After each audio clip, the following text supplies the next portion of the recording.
Good day. For those of you who do not know us, we're the instructional staff for ECE 150, Professors Hiran Patel and Werner Dietl, and Douglas Harder. In this topic, we're going to be looking at using member functions from already existent classes. So in this lesson, we will see how to use member functions. We will be looking at using member functions for the standard cout object. We will also be looking at how we can call member functions on instances of the standard string class. So we will create a few instances of this class and call various member functions on them. We will introduce the standard set class, and we will see how we can use its member functions to perform various operations. We will also be observing that we actually don't have to know very much about the constructors or destructors to use instances of these classes, or in the case of the cout object, the actual object itself. Now, we've discussed how we do not want users accessing member variables. Instead, we want users to only be able to access the object through function calls associated with the class. One thing that's nice about a function call is if you have written the function, then you can make sure everything is correct. You can check the parameters, you can check the arguments that are passed, and then you can ensure that the object is in a consistent state when the function returns. Now, how do we allow the author of the class to write functions that access member variables, but at the same time disallow the average user from writing similar functions? Well, like member variables, a class is going to be able to have member functions. With member functions, we will call them the exact same way that we access member variables of an object. We will use the dot operator. However, now instead of having an identifier of a member variable, we will have the identifier of a member function, and we can pass that function additional arguments. Let's look at how member functions are called. All right, here we see cout printing the value of pi in the C math library. Now, the output of this normally presents 6 digits. Cout actually has a member function called precision, and it takes an integer, positive integer, and that is how many digits it will print out of the number. So, for example, if we now print out pi again, it prints out 16 significant digits, not 6. The reason I picked 16 is because 16 is approximately how many significant digits can be stored in a double precision floating point number. I can also now pass that to sine, and sine of pi should be 0, but in fact, because of numeric approximations, it calculates to something that's very small, 1.22 times 10 to the negative 16. Here's another function that cout has. It's a member function that gives a minimum width of how the next object will be printed. In this case, 42 will be printed, but padded to the left with 8 additional spaces to ensure that the output is at least 10 digits or characters long. Now, something that's interesting is, unlike precision, which once you set it, it's always set, width only works for the next object that is printed. So if I was to print 42 another time, then it's printed as per normal. Not only can I indicate how many characters should be printed with a width of 10, I can also tell cout what anything else should be filled with. So everything to the left of what's printed will be filled with a question mark. So here we see the output is now 8 question marks and 42. Once again, this only works for one print statement, and so if I print 42 again, we're back to normal. If you want to change the precision back to what it used to be, you have to explicitly set it. However, precision, width, and fill are all member functions of the Ostream class, and cout is an instance of the Ostream class.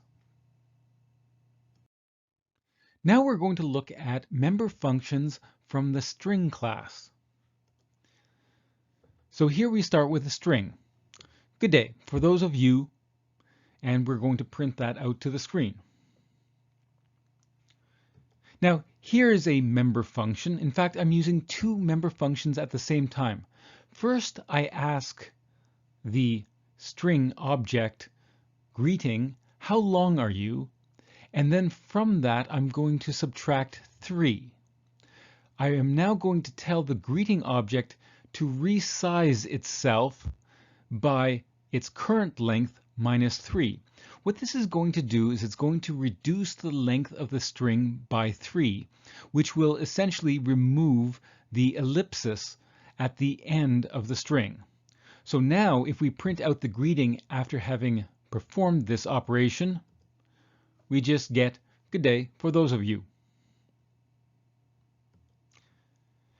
Now here we see greeting plus equals another string. As you can imagine, plus equals is an operator. It's an automatic assignment operator, and in this case it is actually overloaded for the string class. Now we're not actually calling it as if it was a member function, but we're going to see that it's implemented the same way. So now what this will do is it will add the string who don't know us onto the end of the string greeting. So, good day. For those of you who don't know us, ... Finally, the clear function empties a string. So whatever characters were in the string, it is now replaced by the empty string. And so now to print it, I'm going to print the greeting between two double quotes so that you can actually see that yes, what is being printed is indeed a string of length 0. All right. Now, a call to a member function is a call on a specific object. So for example, here we see 4 local variables, each declared to be of type string, and each is initialized with an appropriate string literal, creating a poem. When we call length on each of these 4 strings, this will print out the length of each of them individually.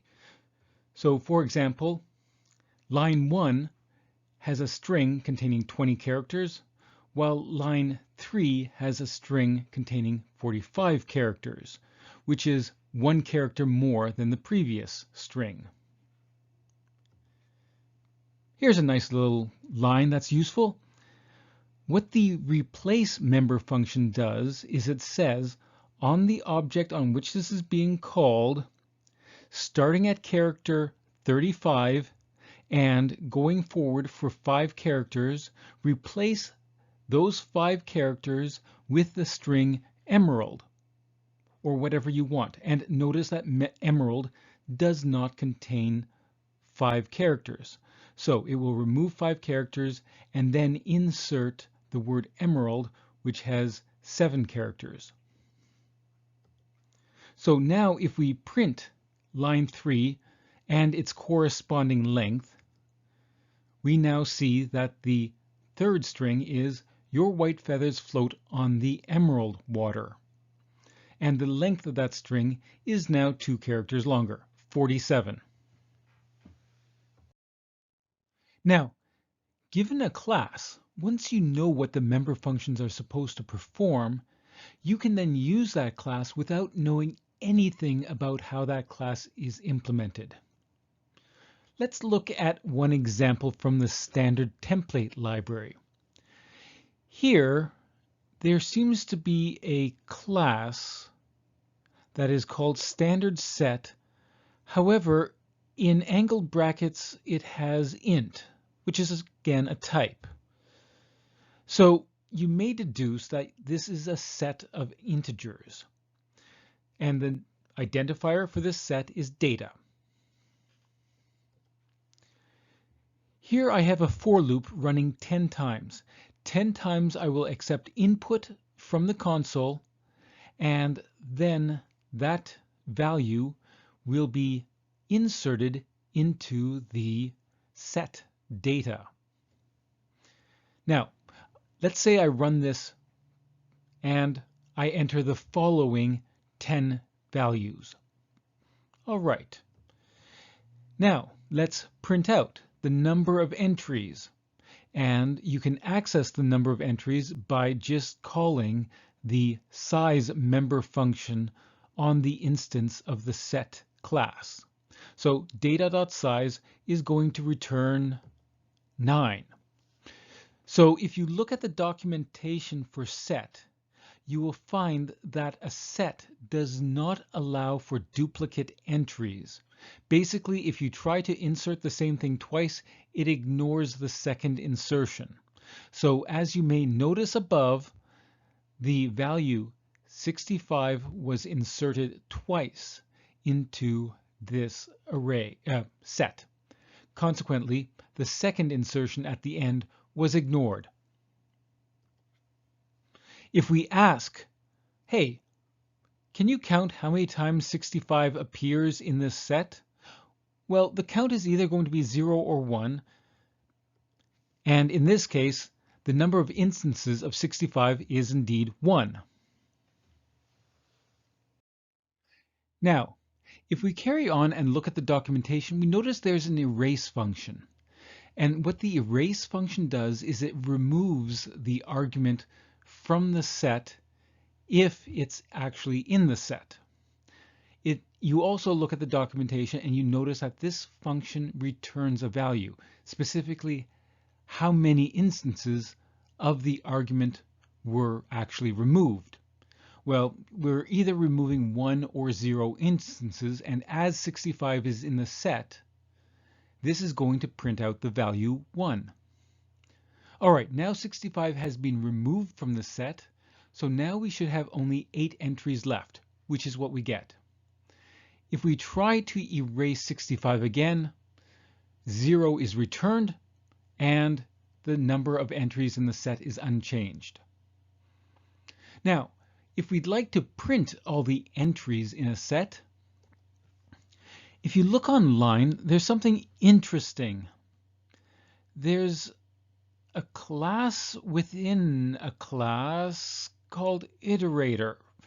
Okay, not sure how that works, but the claim is that if you call begin on your set, so data.begin, it returns an instance of an iterator class, and that iterator apparently points to the first entry of the set in some way.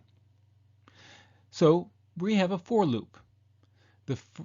The loop variable in this case is itr, and it's initialized to an iterator that is, quote, pointing to, unquote, the first entry in this particular set.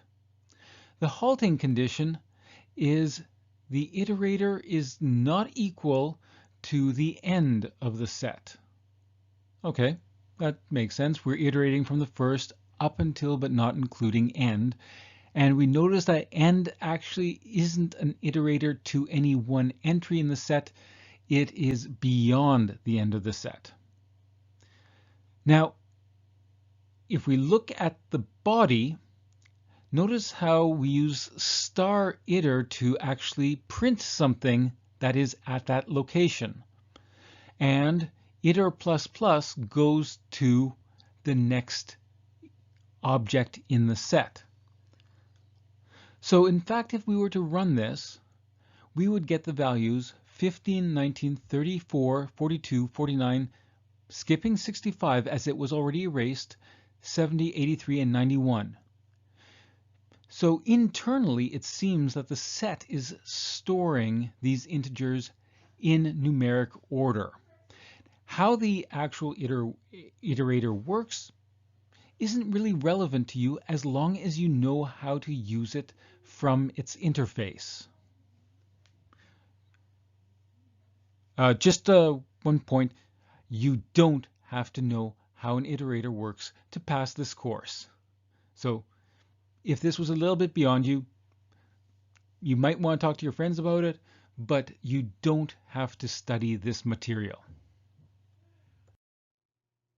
Now, the website c++.com has an excellent interface for documenting the various classes and corresponding member functions of the standard library. Specifically, we see that they do document all of the C libraries, but they also document the containers. Containers are interesting as they do include the set class we just saw, and these are better ways of storing data than just simple arrays. In the next week, we will introduce linked lists, and once you get to your course on algorithms and data structures, you will learn about a number of other much more efficient means of storing data on a computer than just a simple array. Now, previously, we emphasized there were 3 points in time that we had to deal with any object. So, encapsulation deals with the creation and initialization of the objects. And this is done in C++ through constructors. We have to deal with the interaction between the user and the object throughout the lifetime of the object, and that is done through member functions. And finally, we have to deal with the cleanup prior to the destruction of the objects, and in C++, that is through an approach called destructors. Now, in the last example with the set class, we didn't have to deal explicitly with either constructors or destructors. Why not? Because the compiler already dealt with all of this. For example, as soon as the local variable was declared, the compiler scheduled a call to the constructor, which then initialized the instance of the set. Also, as soon as the variable was going out of scope, the compiler inserted a call to the destructor on that specific instance of that class. Following this lesson, you now understand how to use member functions. A member function, like a member variable, is associated with an identifier, and you can call a member function on a specific instance of an object using the dot operator. The only difference between accessing member variables and calling a member function is that for the member function, you pass arguments with the member function name. You have seen member functions for the instance of the Ostream class, specifically cout. You have seen how to use member functions on instances of the string class, and you have been introduced to a container class in the standard template library, specifically a set, and we created a set of integers. You also understand that the compiler schedules calls to the constructor and the destructor whenever a local variable is declared and when that local variable goes out of scope, respectively. Here are the references, the colophon, and a disclaimer. Cheers!